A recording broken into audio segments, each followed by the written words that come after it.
Hi, guys. And so today's community conversation was just not about how you transition, into phase 2 for COVID-19, but understanding that whether it's good or bad, whether you say yes or no, whether you go or you stay still, it causes a ripple effect in your life.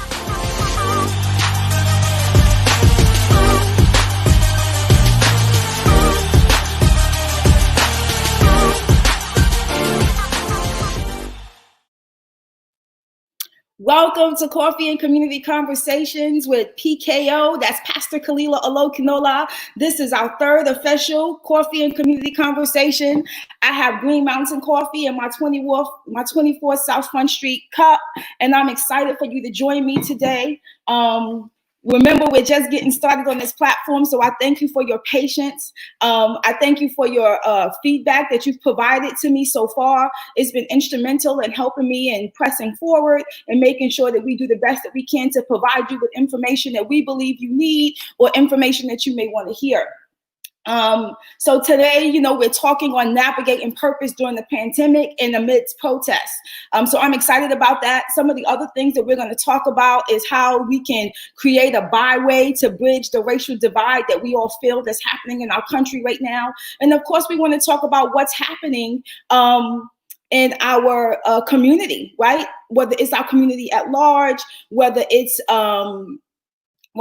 the community as a whole, whichever one it is, we want to talk about it today. And so before we get started, we have some people that's jumping on. I'm going to throw them on the screen because they were the first to arrive. Y'all see Big Megan right here. Hey, Megan, she's gorgeous. She said, good morning. Thank you, Megan, for joining us. You see my sister, Angela C. Gray. She's gorgeous. Y'all see her popped up on the screen. Hi, sis. Thank you for joining. And Evangeline Byers is on here. Good morning, Eve.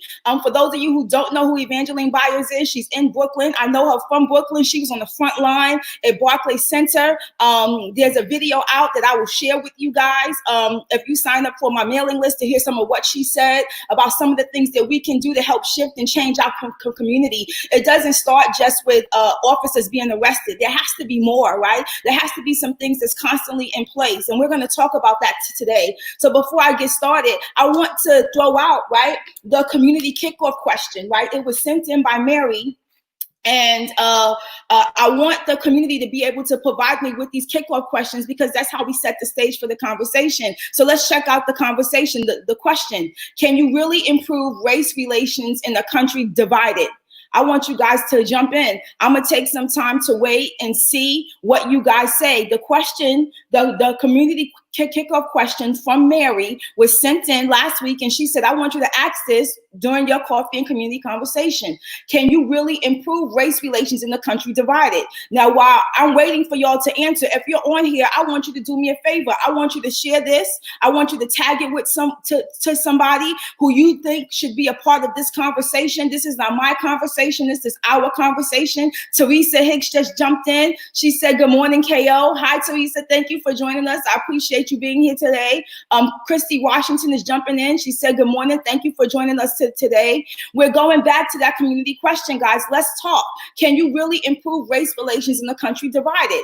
Don't just say yes or no. Give me some feedback. I want to hear what your perspective is. What are you saying? What do you believe we need to do? What makes sense? Now, look, I'm in church. I'm all for prayer, but I believe that there's some practical things that we have to do as well. And so I want you guys to jump in this conversation. I want you guys to invite a friend. I'm going to invite some folks too. And if you're just joining, my name is Pastor Kalila Olokinola. This is Coffee and Community Conversations with PKO. We're streaming live on Facebook, on Periscope, and YouTube today. And I'm so excited to have you guys here joining me. So can you really improve race relations in a country divided? I think that somebody said, yes, we can. Was that Megan? Megan said yes. She said most definitely. I believe the same thing. I believe that we can improve race relations in the country divided if we put in the work that we need to do, and that if we get past ourselves, right? This pandemic and these protests are not just about us, right? It's about people as a whole, right? Megan said, and we're going to throw her statement on the screen. She said, you have to figure out what the real root of the problem is. There are so many unwritten rules that each and every culture, race have, and each person needs to do a self-evaluation, Pastor.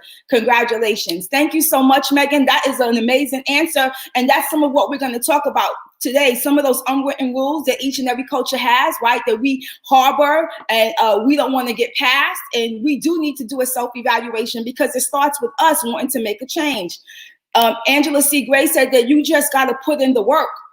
That's right. And, you know, Angela's up here and she always says it starts with you, but it's not about you. And so it kind of coincides with Megan's answer that you have to put in work, but the work starts in you first before it can, you know, affect anybody else. Thank you guys for those answers today. I appreciate it. So listen, let's jump into the conversation. You know, how do we first create a byway to bridge the gap between the racial divide?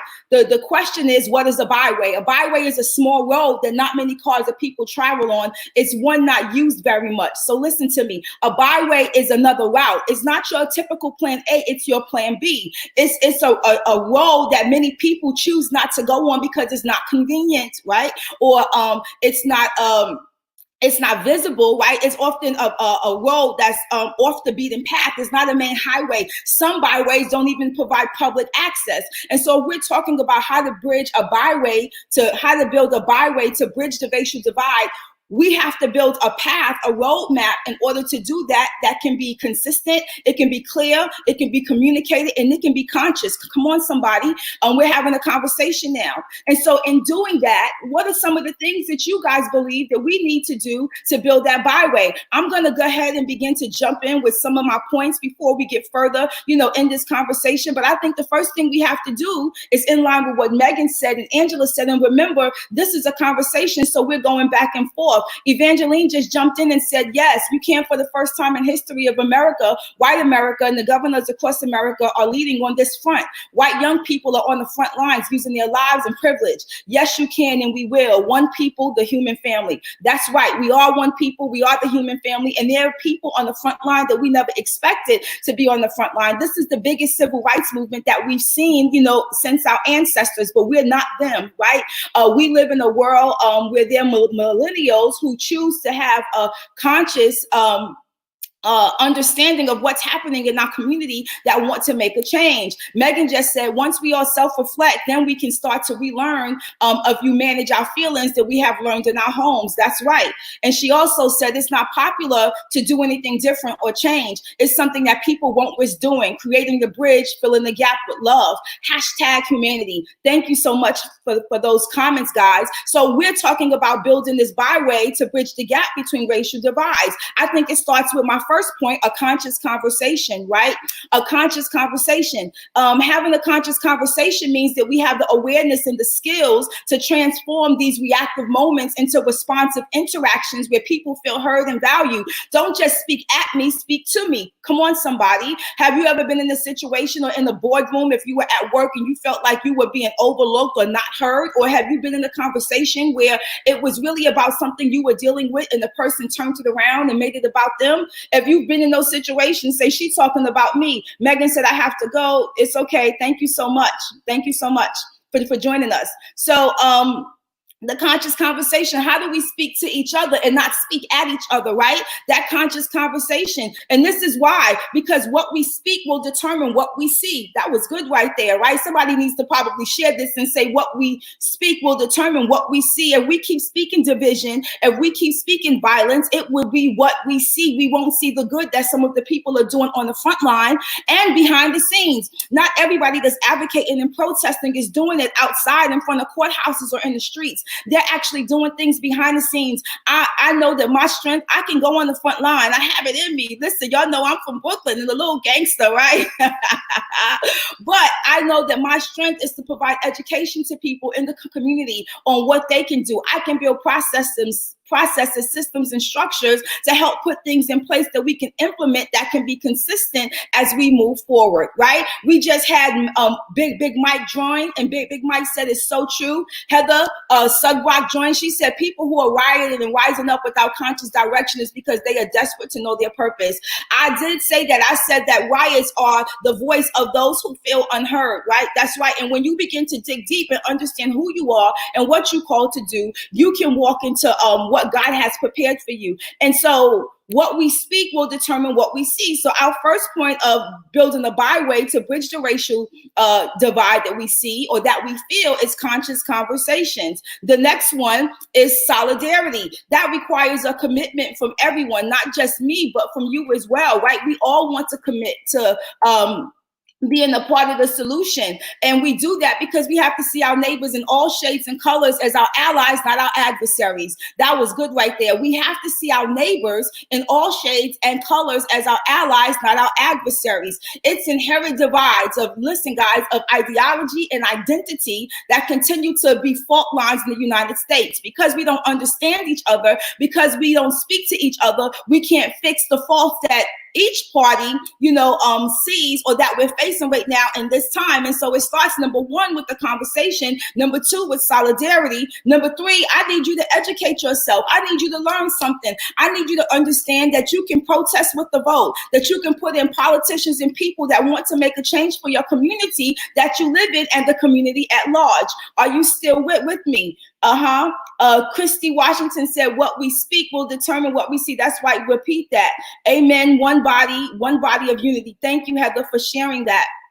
And so educating yourself is the third point, right? We need to learn something, not just about what's happening, but we need to learn about each other. If you were here last week, we talked about how if we communicate, we would realize that we had more commonalities than we had differences. And we have to remember that there's something that we have in common that we may not realize and we won't ever discover unless we have a conversation. My next point, foster new relationships. Listen, I'm going to take a moment. I'm going to play this song. If you're still with me, I want you to laugh with me. Check this out, guys.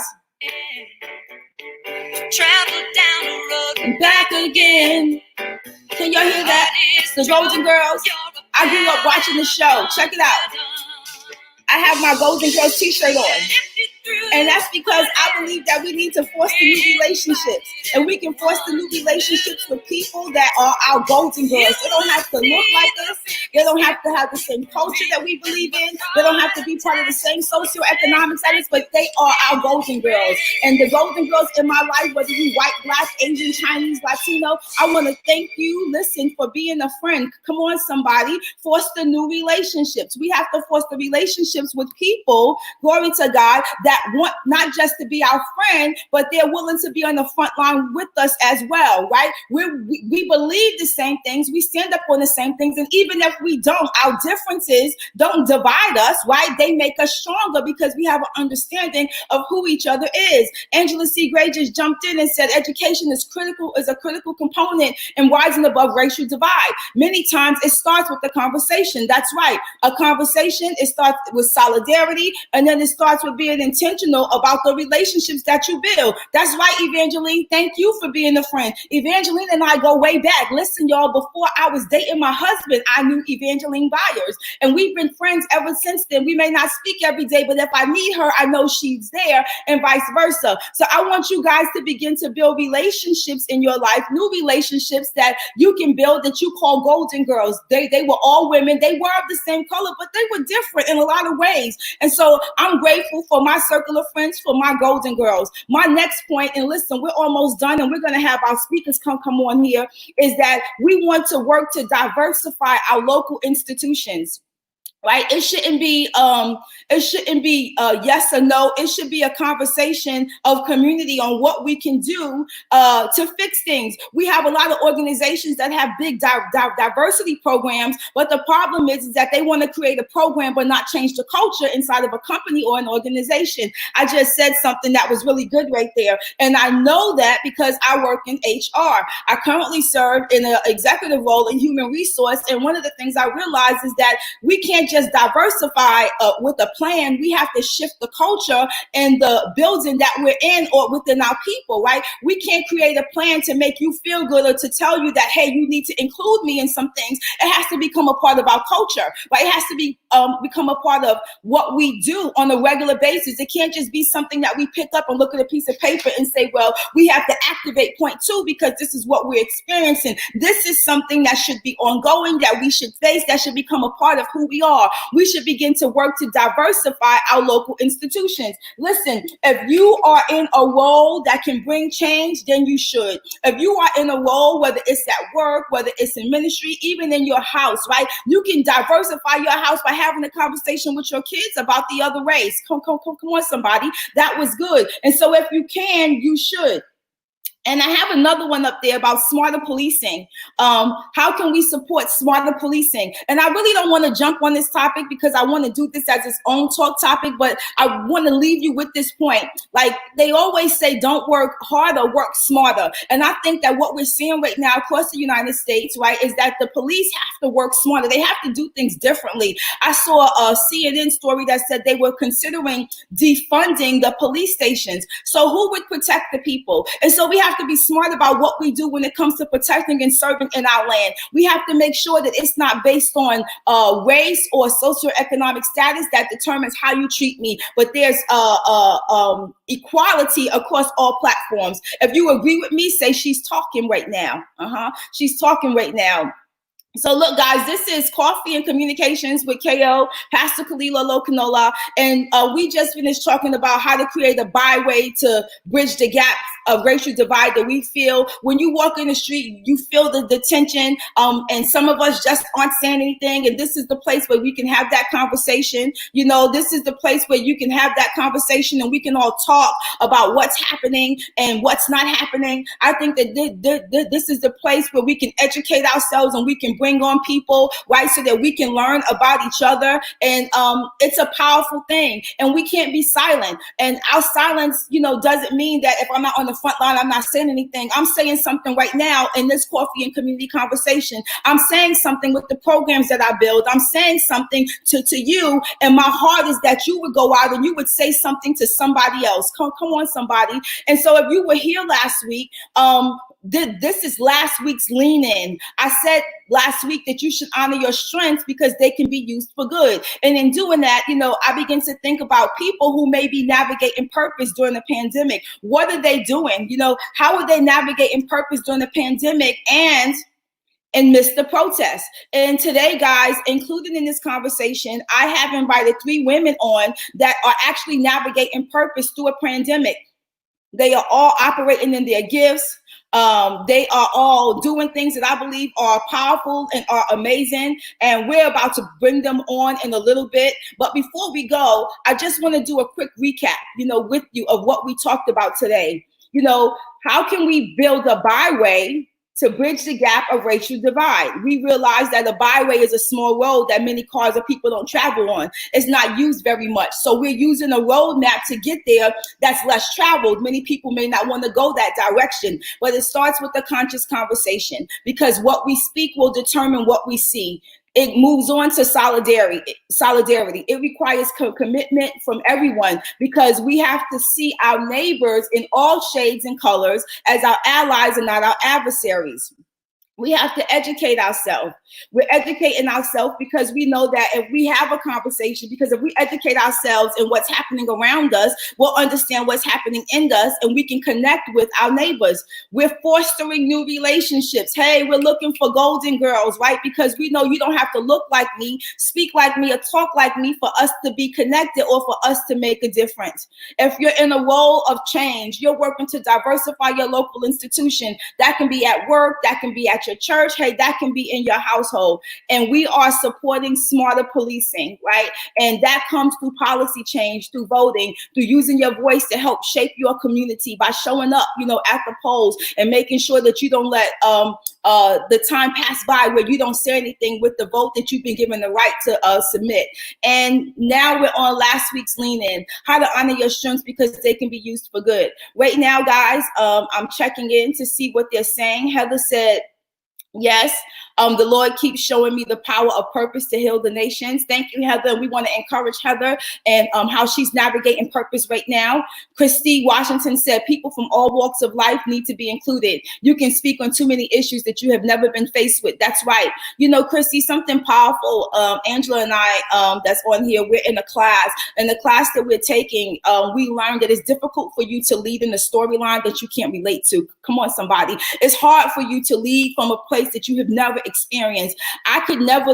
So like there's some things I can't lead from, but I can lead from a place of telling you how it feels to be incarcerated as a Black woman. I can lead from a place of telling you what it means to have a felon and coming home and trying to find a job. I can lead from a place that tells you that not only was I a Black woman that was incarcerated, had a felony and came home, but I was able to build a business that was successful afterwards. I can speak to you about some situations that I faced in my life. I can talk to you about building a business and selling it for a profit. I can speak to some things, and that's just a short list, right? And so it's difficult to lead from a storyline that you can't relate to. Chrissy said that's good right there. Davina just jumped on. This is my little sister. She said, I love you. And she's in New York City advocating for youth right now that are high risk, that she's working and she's educating them, not just through the books, but through music and art and education, which I believe is powerful. And Benet just jumped on. Prophetess Benet Burgess, who has Poor Empowerment. I believe that it's on Tuesdays. Thank you for joining us, Benet. And right now, guys, I am going to I'd like to welcome some people to this show. I thank you for your patience, because you guys know that I'm still trying to figure out how to swing this new system that we're working, online. But right now, I want to invite a few people on that is going to have a conversation. We have two of them that's already waiting. We're waiting for one more, but we're just going to go ahead. I want you to help me welcome Brittany Hill. Brittany is a mom.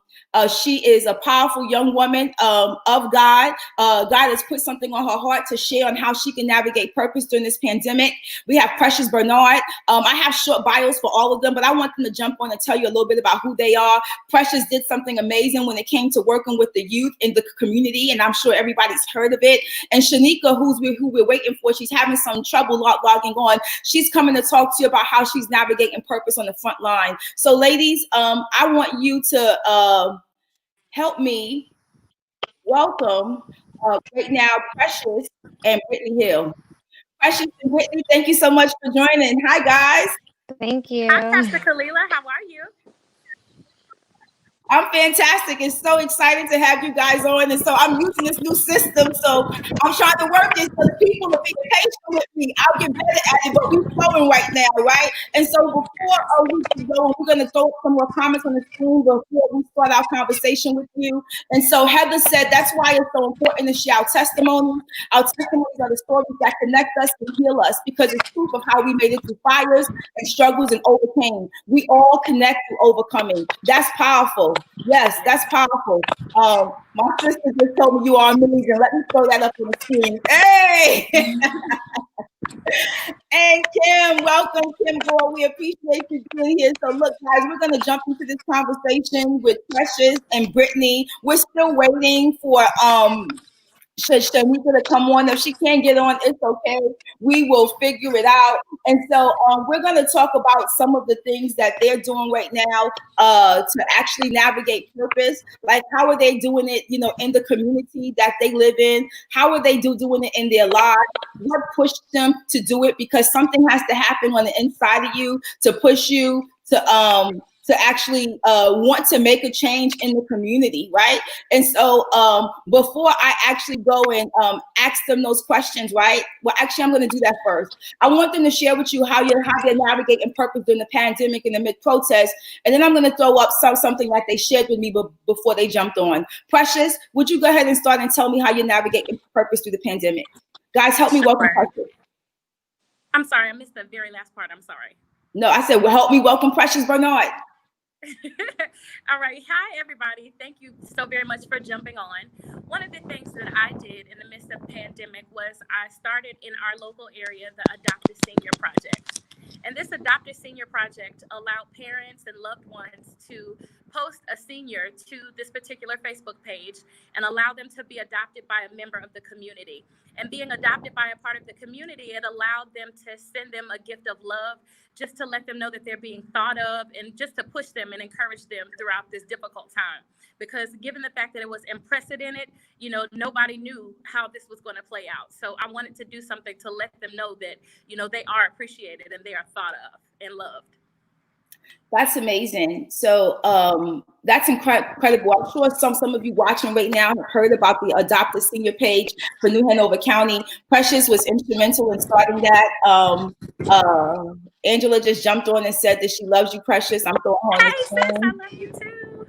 And so, you know, Angela decided that she was going to do something that was powerful, that didn't necessarily have anything to do with her, but it would impact people. And that is how you navigate purpose during the pandemic. Precious, how many people, how many teens, high schoolers did you guys impact?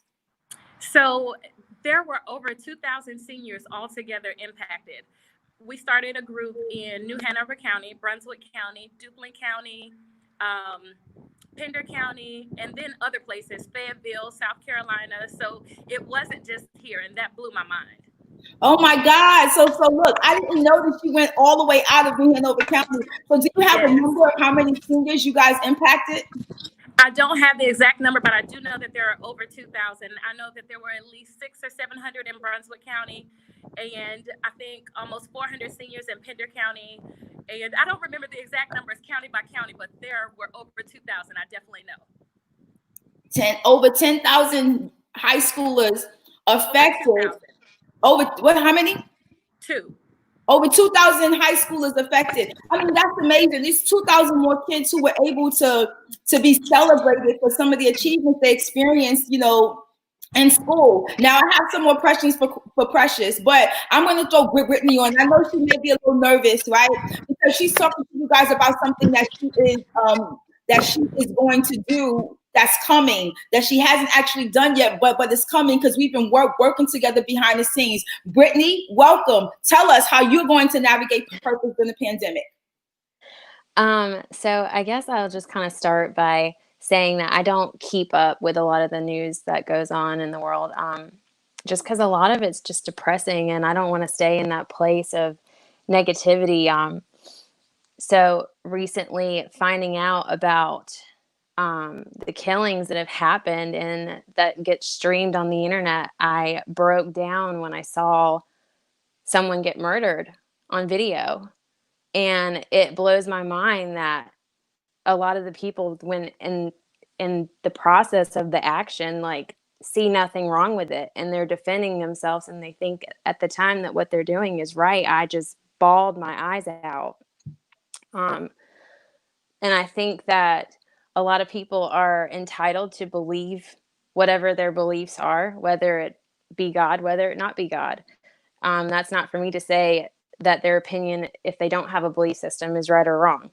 I hope that one day they'll be able to find that belief. But what I wanted to do was start a prayer chain on the same day that everybody gets together and prays at the same time, and we're all praying for the same thing, to try to make that difference, to start somewhere with positivity, because what we're doing is we're not fighting with flesh and blood. We're fighting something that we can't even see.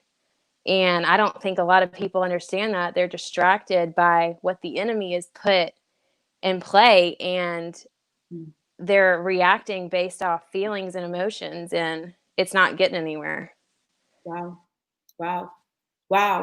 That's powerful, Brittany. And you know that I'm all in for that. And so, guys, if you're just joining, I'm Pastor Kalila Lokinola. On with me is Precious Bernard, who founded Adopt a Senior, not just in New Hanover County, but in other counties. And she helped, you know, connect high schoolers to things and needs that would inspire them during this time. And we have Brittany Hill on,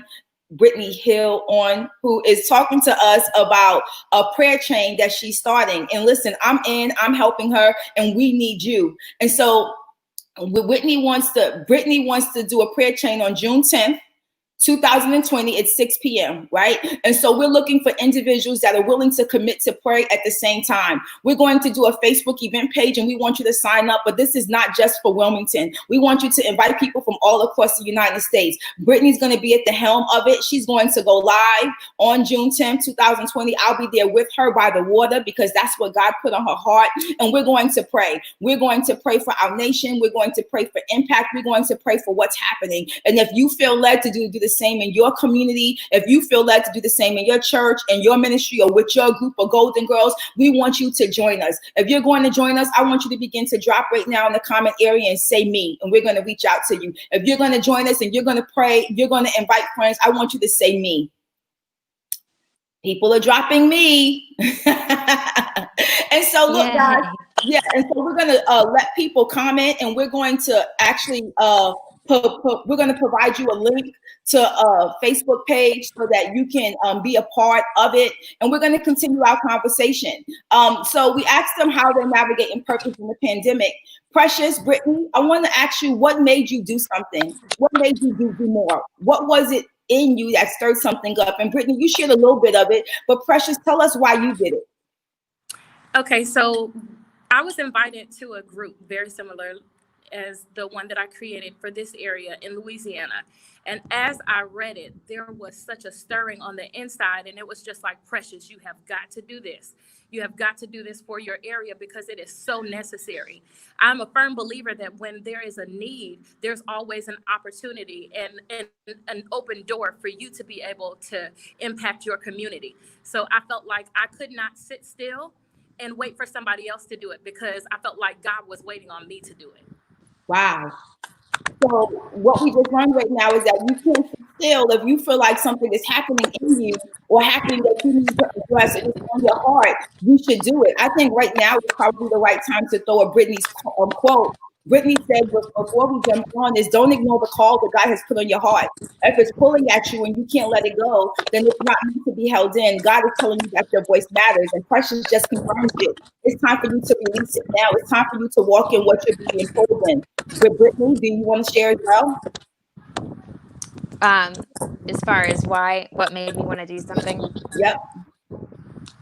So I'm a young mom. So as a young mom, I want to teach my kids how to, I don't want to say react, because I think reaction is what people do when they have certain emotions that flare up in them and they don't know how to react. They just respond to the situation at hand, whether it be right or wrong. Most of the time, it's probably not the best way to respond. As you can see in the riots and the looting that's gone on around the world, because people are mad. And I think that when you're mad, that stems from being hurt, and it's a cry out for help. And I want to be an example to my kids on the proper way to manage your feelings, because it's not always easy to be able to explain yourself, because in today's world, you don't want to speak your voice half the time because you're probably going to get lashed out by somebody else who has a different opinion of it. So when I do try to speak on any kind of issue, I want to make sure that I don't have just one-sided information, that I have all sides of the information. And even then, I don't want to voice my opinion in the wrong way. I want to come off neutral and understanding, and listen to that person that is having these feelings evoked in them, and be able to sympathize with them and be there for them. And I think that the only way to do this is prayer. That's right. We're not going to get a positive response from going and reacting to the situation. We're talking to the wrong people. Protesting isn't getting anywhere. It's just evoking anger in other people that present themselves in these situations. And it starts fights. And that's exactly what the enemy wants. Wow.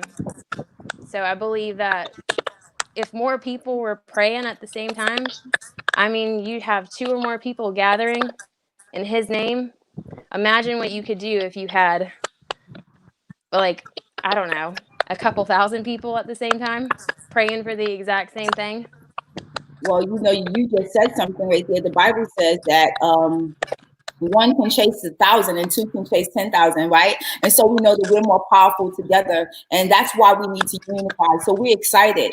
I don't know if I don't know if you have seen or if you are watching Brittany, but there's tons of people saying me in the private chat and out loud. They're joining. And Angela C. Grace just said, I keep hearing do it afraid. So I don't know who this is for, but it is the word for somebody. You don't have to worry about what's happening. You need to do it afraid, right? That's a word. And so, guys, we're adding Ebony just joined us. Thank you so much for jumping in. She's here. Hey there, welcome, welcome, welcome. Hi. All of us are on here. And so we just have been talking about how people are navigating purpose during the pandemic. And so since you're just jumping on, I want you to tell people how you're navigating purpose during the pandemic.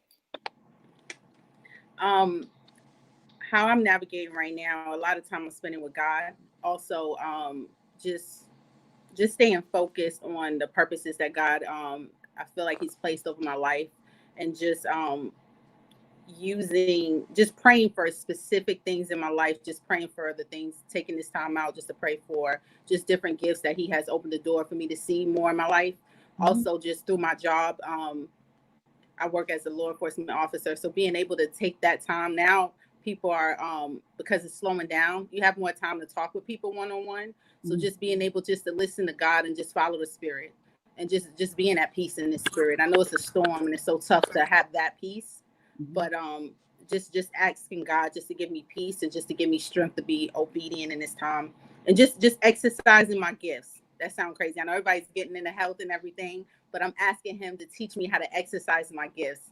Yeah, I'm doing praise dancing. Sometimes I wake up in the middle of the night and do that. I've been just started doing prophetic sketching. So just asking Him, which is awesome because it kind of prepares you before something comes. It's like you'll see something, you're able to start drawing and just spending that time so you'll be prepared for what's to come. So that's what I've been doing during this time, and just getting to know my family. That is incredible. Listen, y'all are amazing. When this topic dropped in my spirit, immediately God just began to tell me, Precious. He told me, Ebony. And last night when I was preparing the slides, I had already been talking to Brittany about what she wanted to do. I just felt something dropping and was like, bring Brittany too. And so I just want to encourage you guys in what you're doing. You're incredible. A lot of people don't navigate purpose because they're fearful or because they're waiting for somebody to give them permission. But I'm so excited that we have 3 women on here that are diverse, right? That may not look alike, but we're operating and navigating purpose, and we're doing it powerfully. Precious is doing it on the platform by connecting high schoolers to encourage them to keep going. Brittany is doing it in prayer. She's going to probably start the biggest prayer chain across the United States, because I have to believe God for that for her. And Ebony is exercising her gift so she can operate on the front line for work and for ministry. That is powerful. I don't know about you, but I'm excited. And so we're going to jump into our next question. But if you have any questions for our guests, we want you to begin to drop them below, because we're almost done and we want to hear from you because you are the community. And so our next question, which I think is something that I sent you guys some of the questions early on. And so our next question, I think, is something that a lot of people may even ask themselves, about what they're doing, why are they doing it, and how they're making a difference. I want to know what are your views on where our community and our country is right now? That's tough. Okay. I guess I can start.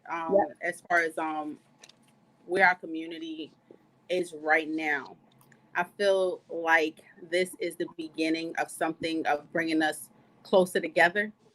I feel like even though it's a lot going on, I feel like it's awakening something that maybe we swept under the rug. Mm-hmm. So maybe it's hurt people, and we have an opportunity as a church and a community to now start to help people heal from things that sometimes we think just because people are quiet, they're not hurting anymore, or something solved. They just learned how to deal with it. So now we have people are speaking up about things that's going on with them. So we have an opportunity to help people through their healing. We have an opportunity to come together to heal together.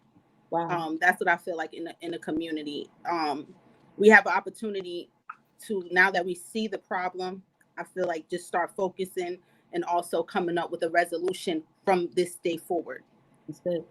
How to come together and just recognize certain things that are going on, and my biggest thing I'm learning, and I've learned before even all of this began, is being silent is just as bad as, not doing anything is just as bad as doing something. That's so right. just being able to interact with people. One of my friends said something. He said he was walking in a park, and it was once upon a time when nobody spoke. Now people are starting to talk to each other, ask how you doing, you need any water. I feel like this is definitely an eye opener, just to get to another level spiritually, and us also just in the natural. Wow, I think you're right. I think you're right. Mm-hmm. Go ahead. I'm sorry. Oh no, in our country, I was just like, this just woke us up. Just instead of in the country, I feel like our weaknesses was exposed, which is not a bad thing necessarily, but now we know where we need to strengthen, and now we know what we need to do. And even as a universe, just focusing on one thing. I feel like God showed me in a dream, just focusing on more so the body of Christ. Just the purpose of family, the purpose of us coming together, not being selfish and just thinking of just each individual churches or each individual community or each individual, just realizing as a body of Christ, we are so strong together. And he has a purpose for every culture, everybody. And we cannot be one without the other. It just doesn't go, Mm-hmm. So it's just opening just my eyes with just what he's doing. And he's just so awesome, so creative. And he knew all of this before it happened.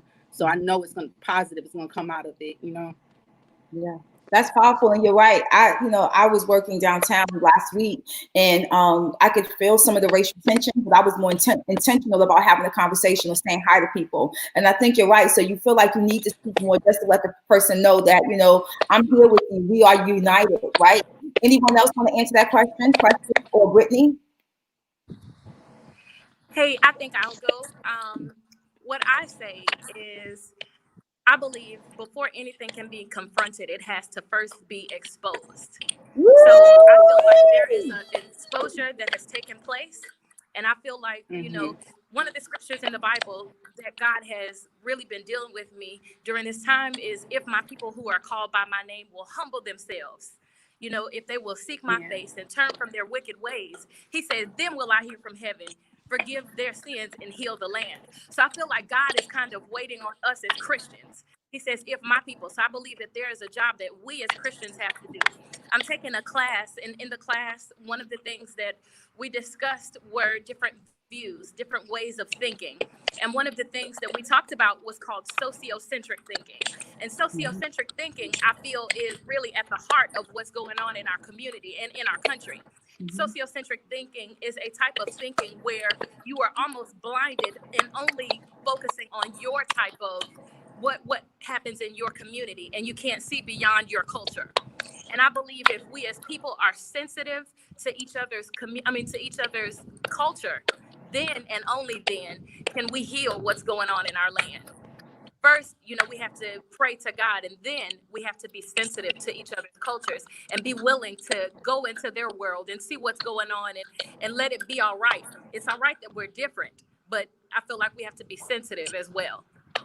That's powerful. I always say that the divide, the divide is ideology and identity. We don't know who each other, who we are, individually, and who we can be together, because we've never given it an opportunity to be together, fully be together. We say that we're friends and we're connected, but have we really? And you're right. There's a lack of sensitivity in so many areas, and it goes back to that place of education and making sure that we understand the people that we're talking to, understand our community, understand ourselves, and what that plan looks like moving forward.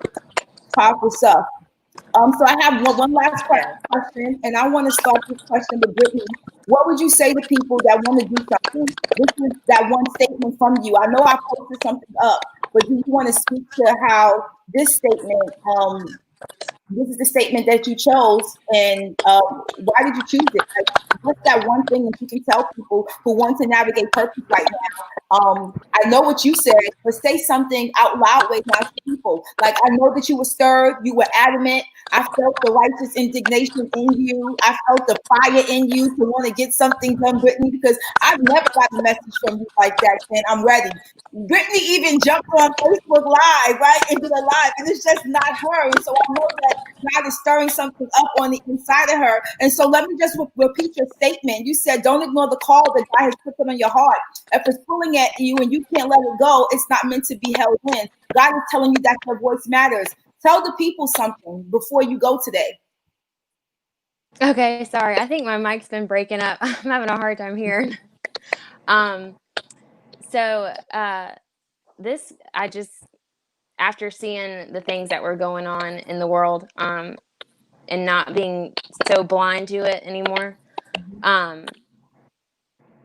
just had this overpowering feeling of emotion that just kept speaking to me. And I'm like, I have to do something, because it doesn't seem like anything else that's being done is getting heard or being seen in the right way. And things are just turning into chaos. And so I just had something keep pulling at my heart. And I'm like, it just came back to prayer. I mean, so I'm like, okay, who do I get with? Khalila's my girl. I got to get with her. She's going to help me on this. Like, I know we can do this. And the more I thought about it, I'm like, but what would be powerful enough to reach people? Because people, I mean, there are people that pray. I mean, you pray in your homes. No one knows about it. You pray in church. But what is it that would evoke emotion in other people to want to be a part of that and be changed by that, and possibly even change people to have a heart for God through this, that were lost and now they have found him and can experience that peace that God brings to you when his presence is in your life, through prayer, right? Yeah. So when you've got that prayer and you've got that foundation of praying for something so important that is a thing that is all around the world, or just right now, like in America, but I think that doing it so other people see you doing it and how much it means to you would be life-changing for people that are blind to it right now. And it's probably not even their fault. It could just be their upbringing, and they just weren't raised in that atmosphere. I was blessed enough to be raised in the atmosphere to have God in my life. So sorry, I lose my train of thought sometimes. So the other thing that kept pulling at me was, where would we do this prayer? Where would a good place to be? And it just kept coming to me, the water. Be by the water. That's right. So that made the most sense to me. Water is also a symbol for life.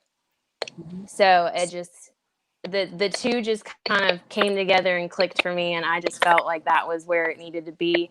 And I want to get the word out so that other people can be involved in this, because I want to be able to change and make a difference. I mean, like, other people want to change and make a difference in this world. I mean, I want to be that example for my kids and make sure that they know that their mom stood for what she believed in. That's amazing. And so just so that you are encouraged, Brittany, jumping on here, but they said prayer is an important platform. Davina said she's in. Courtney said good morning, she's in. Angela says she's in. The other Angela says she's in.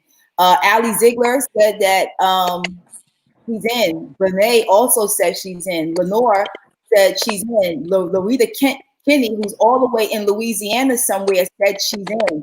Kim said she's in, and Davina's in New York. So you have tons of people that's on here right now saying that they're in. So guys, when we jump off of here, we're gonna put Kim said that she's in, so we're gonna put a link to a Facebook invite page where you can join in for prayer, and you'll be able to have a conversation there with Brittany Hill. And so I want to move on to Precious, and Precious gave a comment when I asked her this question, and it was really simple. She just said, "The world is waiting on you." Precious, you want to speak to that? I'll mute you. Sure. I believe that God has given each of us a gift And I believe that he has made you so special that nobody can do it the way that you can do it. I have a spider crawling on me. I'm sorry. But I feel like nobody can do it the way that you can do it. Run!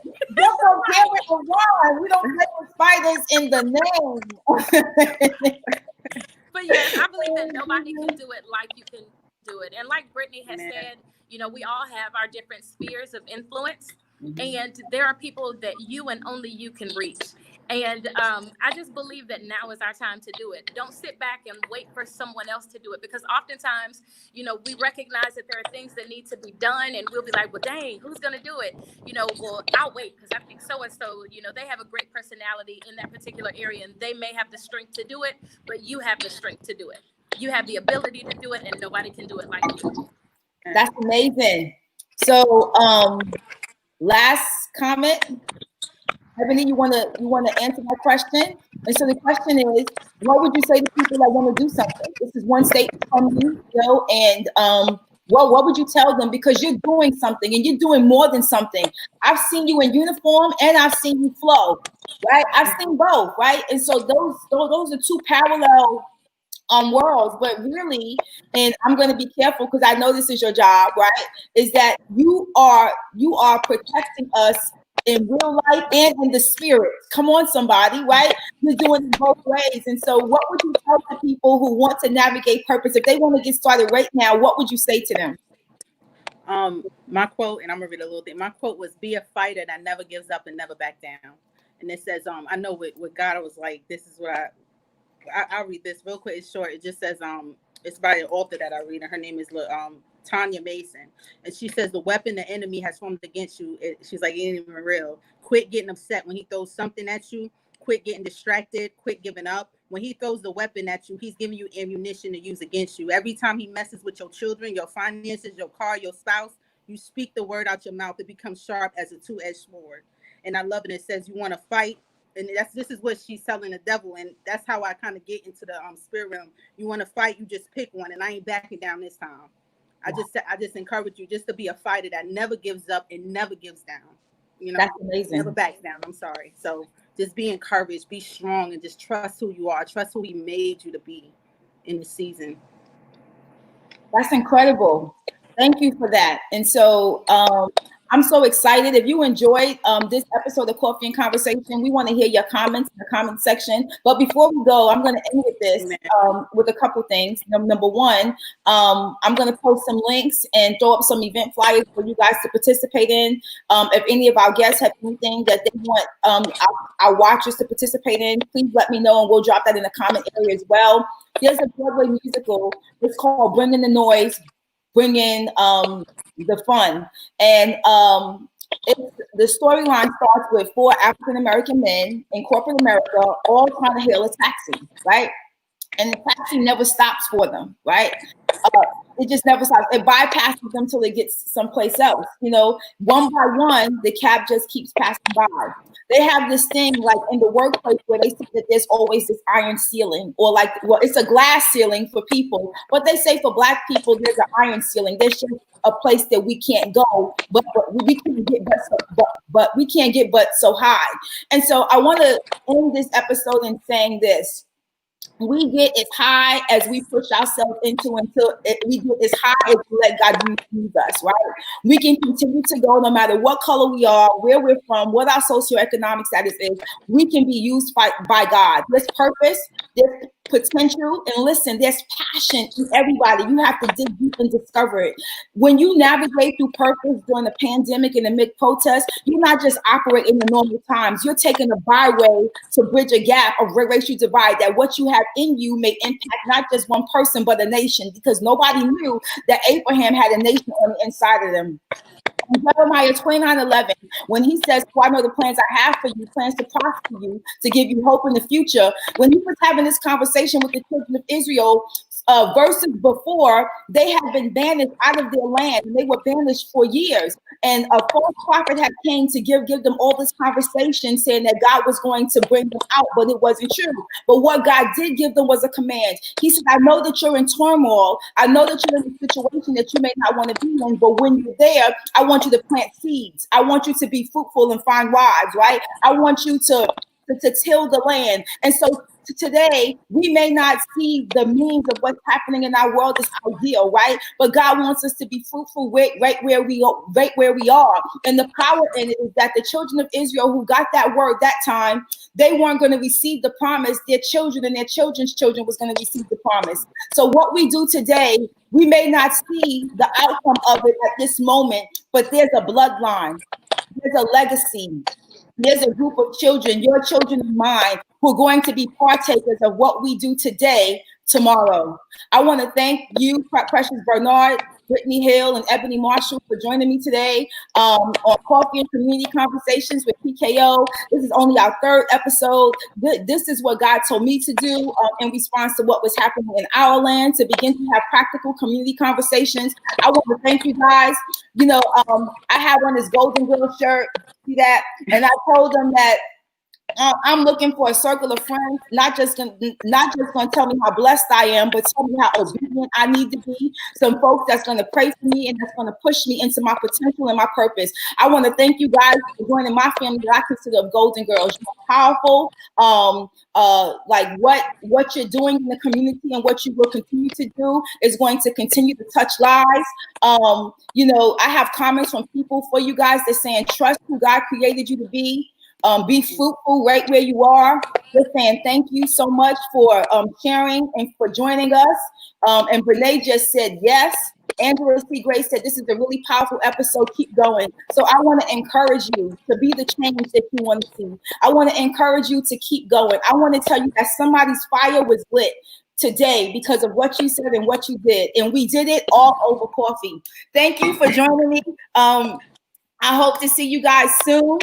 Any final comments from anyone? I just love you all with the love of God and just trust God. That's all I say. Just trust him. You don't have to know what he's doing. Just trust him. Just trust him. That's right. And so, guys, I'm throwing up a link in the comment area for this is not, if you are on YouTube and you're watching, this is not going to be on YouTube. This is going to be this comment is just going to be for Facebook. It is a link where you can sign up to be a part of the mailing list to get updates on when we're going live and what our topic is going to be. You can also email me at Kalila@KalilaAlokanala.com. It should be running across the screen right now. That email address. If you have an idea for the show, if you want to provide the community kickoff conversation, which was provided today by Mary. And her question was, can you improve racial relations in a country divided? We answered that for her. So if you want to be online, if you're doing something amazing and powerful, we want to celebrate you. Even if you're doing it in your prayer closet, we want to celebrate you. If you want to provide the community questions, you can do that by going ahead and emailing me. I'm going to let our guests go, and I'm going to continue to talk to you guys about what's coming next. Thank you, Ebony. Thank you, Brittany. Thank you, Precious. Thank you. Hey guys, so look, we're back on. Thank you guys so much for joining me today for Coffee and Community Conversation. My email is running across the screen. I appreciate you guys for being a part of this. Again, this is only my third episode, but we have a lot happening. We have some courses that we're going to be provided. The formula for fortitude, right? This is 4 steps to find fortitude, you know, in the fight that we're in right now. This is for you if you have a business. This is for you if you have a ministry, right? It's just a 1-day course. If you're interested in it, you can just email me at the bottom of the screen. We attempted to start back our Brave Lessons last week on Monday.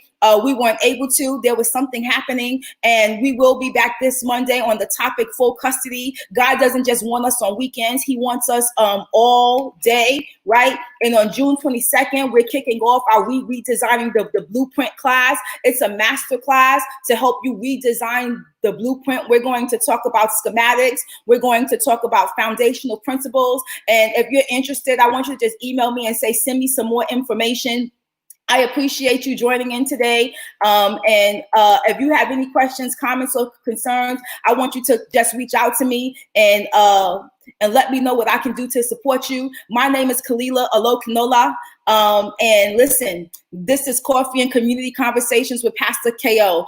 Remember to be encouraged, be brave, be empowered to be powerful. And that conversation start with one person, but it takes two to make them complete. When we communicate with each other, we learn something new, right? And it helps bridge a divide. Thank you for joining me again today. Thank you for your patience as we navigate this new system. I love you. Speak to you soon. And so today's community conversation was just not about how you transition, into phase 2 for COVID-19, but understanding that whether it's good or bad, whether you say yes or no, whether you go or you stay still, it causes a ripple effect in your life.